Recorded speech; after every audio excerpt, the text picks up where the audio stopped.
ذوالفقار صاحب، اگر ہم دیکھیں ہمارا ہمسایہ ملک بھارت، وہ یہ جو ہم نے دیکھا ہے ٹرانسپیرنسی جو ہمارا گلوبل کرپشن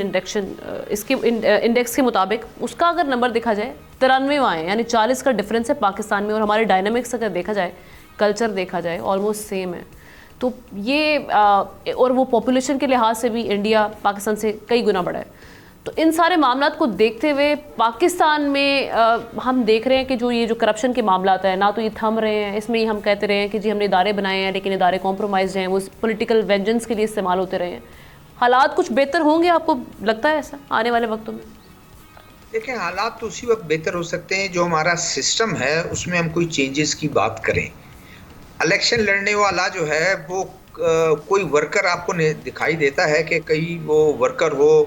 اور اگر کوئی ورکر اتفاق سے آ گیا ہو تو حادثے کے طور پر وہ آ جاتا ہے، لوگ اس کو سپورٹ کرتے ہیں، کوئی گاڑی لے آتا ہے، کوئی اس کو پیسے دے دیتا ہے، کہتے ہیں آپ الیکشن لڑیں اس نظام کو چینج کرنے کے لیے. یہ ہو جاتا ہے اور اس کے بعد پھر وہ غائب ہو جاتا ہے، اس لیے کہ باثر لوگ جو ہیں وہ 15 سے 20 کروڑ روپے جب الیکشن میں خرچ کریں گے، اور دوسرے صوبوں میں تو نہیں، پاکستان میں اگر یہ جو 133واں نمبر ہے غالباً آپ نے کہا، اگر یہ ہے تو بلوچستان اس وقت پاکستان میں سب سے ٹاپ ہے کرپشن میں، اماؤنٹ وائز نہیں، ریشو وائز. اگر ریشو اس کا دیکھا جائے کہ کس طریقے سے لوگ آتے ہیں، یہاں تو مثالیں دی جاتی ہیں، اور یہ میں آپ کو باوثوق اس سے کہہ رہا ہوں کہ رکشے میں بندہ رکشے میں آتا ہے اور اس کے بعد حلف لیتا ہے اس کا وزیر کا، اور اس کے بعد اس کو سرکاری گاڑی ملتی ہے. 5 سال کے بعد وہ گھر بھی خرید لیتا ہے، کراچی میں بھی بنگلہ خرید لیتا ہے، پلاٹ خرید لیتا ہے، اور تمام کام اس کے اسی طرح ہو جاتے ہیں. تو کہنے کا مقصد یہ ہے کہ ہم دن تو مناتے ہیں، فرق اس وقت پڑے گا کہ دن منانا اور اس کے بعد اس کو بھول جانا. 364 دن ہم اس کو بھول جاتے ہیں، تو پھر وہ کیا سسٹم میں ہم کیا چینج لا سکتے ہیں؟ ہو تو تب کہ آپ اس کو یہ سمجھیں کہ ایز اے نیشنل کاز کہ ہم نے پیسہ بچانا ہے، پبلک فنڈ کو کرپشن سب سے سنگین جو ہے وہ جرم قرار دیا جائے، اس طرح سنگین جرم کہ وہ بالکل ٹریزن کے طور پر اس ملک کو تباہ کرنا. آج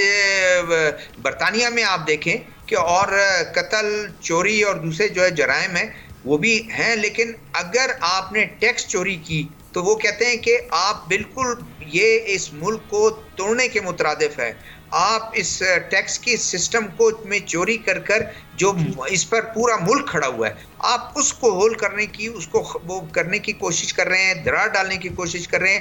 ناقابل معافی ہے. تو ہمارا سسٹم اس وقت فرق آئے گا کہ جب ہم سب مل کر، اب مجھے ضرورت نہیں ہے، ڈاکٹر صاحب نے بھی بات کی اور